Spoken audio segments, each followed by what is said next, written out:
Where the ancestors of Taras's mother are buried. They all belong to the family of czars that founded St. Petersburg.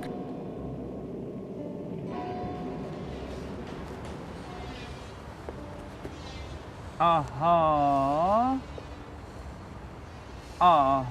بله درسته همین خودش. این پدر بزرگ من مال قرن 18 میلادی، خانومشون دخترشون فکر کنم. تراس چه احساسی داری که الان؟ آثار امپراتوری گذشته و زندگی گذشته، ملتی که سنتش رو فراموش کنن، که اجدادش رو فراموش میکنن، که تاریخش رو فراموش میکنن، اون ملت نابود میشه به زودی.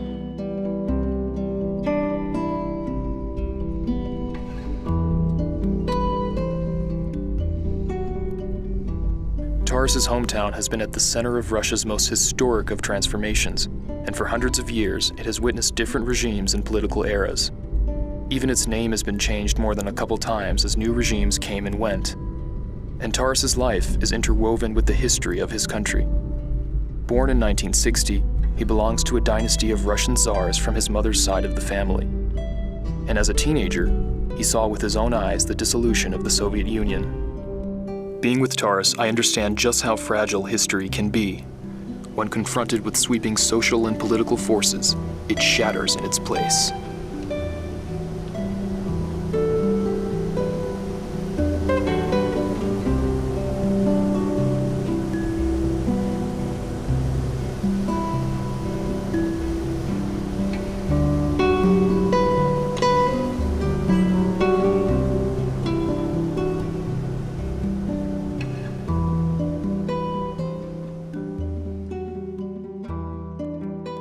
Today, Taras is going to show me the Hermitage Museum. From Taras's house, we need to head downtown across the Neva River. It's cloudy, and because it's supposed to rain, Taras brought along his umbrella. میدون کاخ رو هم با من نرفتیم، درسته؟ میدان کاخ که نرفتیم؟ بریم میدان کاخ که خیلی مهمه، خیلی مهمه.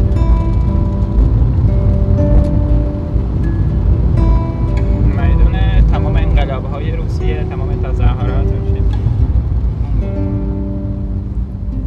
خب اینجا بذار توضیح بده که چیه؟ ستون الکساندر یا اسکندر، همین وسط میدون. خب یعنی چی؟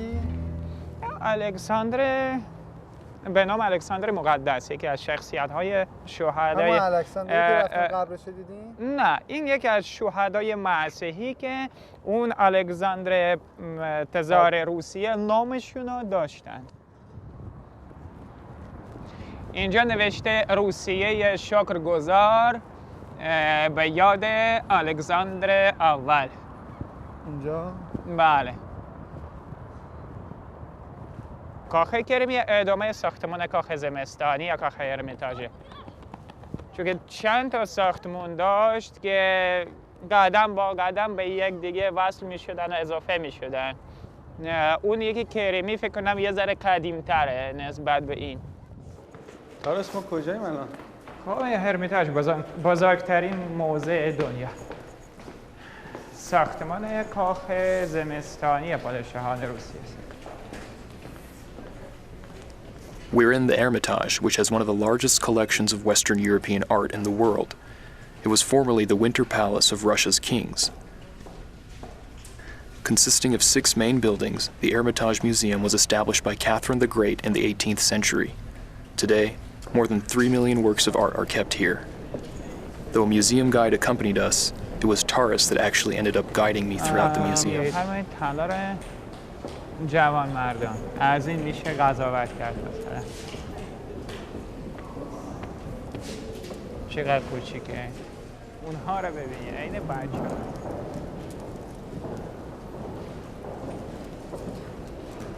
این هنر ایتالیایی عصر رستاخیز. I knew that Taras had a PhD in economics. That's why I found his historical knowledge of Russian history astonishing.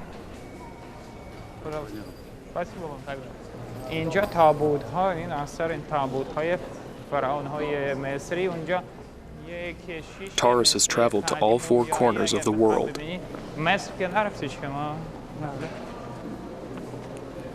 خیلی خوبه، خیلی من خوشم اومد. چهرهش رو ببین چقدر چه جوریه.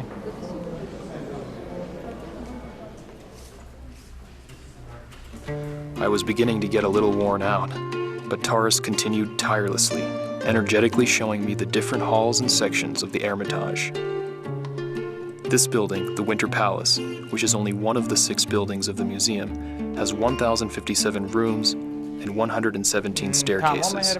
تقریبا یه هفته نیاز داره طول بکشه دیدارتون تا فقط با همین سرعت ما تمام اتاقایش رو ببینید. At the Hermitage, I felt I was at the heart of Russian history.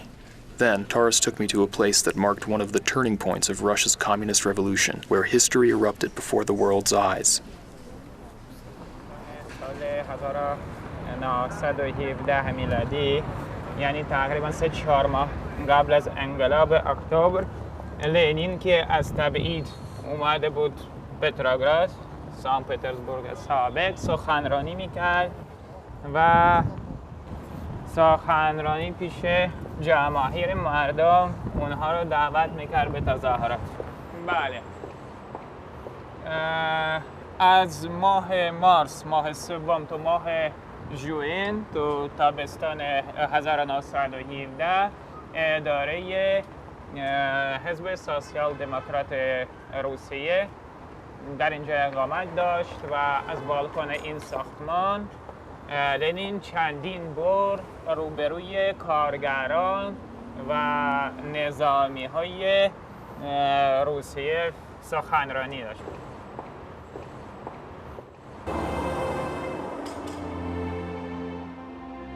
During its first years of rule, the communist regime decreed tolerance of all different religions and opinions. But 10 years later, in 1927, the regime began a fierce crusade against any sort of religious belief.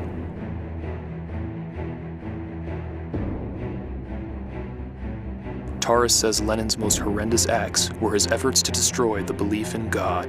But with the dissolution of the Soviet Union, a new revolution occurred. The walls came down and people found the chance to set their own paths, regardless of what their political leaders wanted.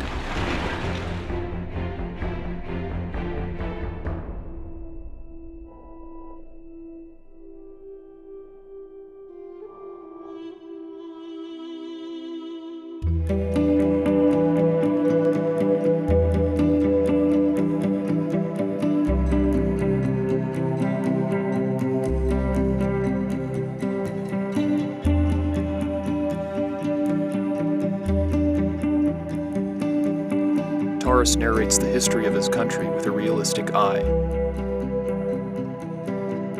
He says those who look at history with nostalgia tend to remember the good, but often forget the bad. اما انسان باید واقع بین باشه. نباید بیش از اندازه مثبت بین باشه، نباید بیش از اندازه منفی بین باشه، واقع بین باشه. بله مسلماً که رژیم کمونیستی هم چیزهای بدی داشت، هم چیزهای خوبی داشت، خوبی‌هایش هم زیاد بود. کم هم نبود. دولت پشتیبانیمون میکرد که تحصیلاتمون کنیم، که سواد باشیم. حمایتش خیلی زیاد بود از لحاظ اقتصادی، از اون لحاظی که مثلا کسی بیکار نبود، کسی بی خانه نداشتیم، کسی بی سواد هم نداشتیم. اما برای پیشرفت سطح زندگی امکانات فراوانی مثل امروز نداشته بودیم. البته و مخصوصا در صحنه مذهب و روحانیت. و بدون اون فکر نکنم که زندگی با هر چقدر وضع اقتصادیتون درست باشه میتواند کامل باشه. متاسفانه. کلا کودکی پرخاطره ای داشتی؟ یعنی کودکی شیرینی داشتی که خاطراتش یادت مونده یا نه؟ فکر نکنم که خاطرات بسیار مثبت دارم به خاطر وجود کمبود آزادی فکر. من خیلی آزادخواه بودم.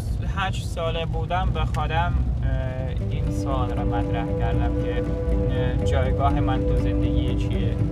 چه جوری میشه که من فعلا زنده هستم بعدا میمیرم؟ اگر مردم از دنیا کجا میرم؟ تعجب میکنم چجوری دیگران در مورد این مسائل اصلا فکر نمیکنن. نمیخوام فکر کنم. من تعجب میکنم آدم ها فرق میکنن.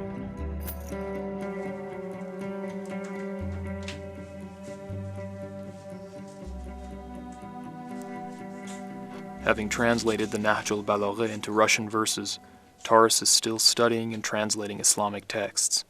He's one of Russia's most successful Muslims, and time again he's invited to speak at various conferences around the world.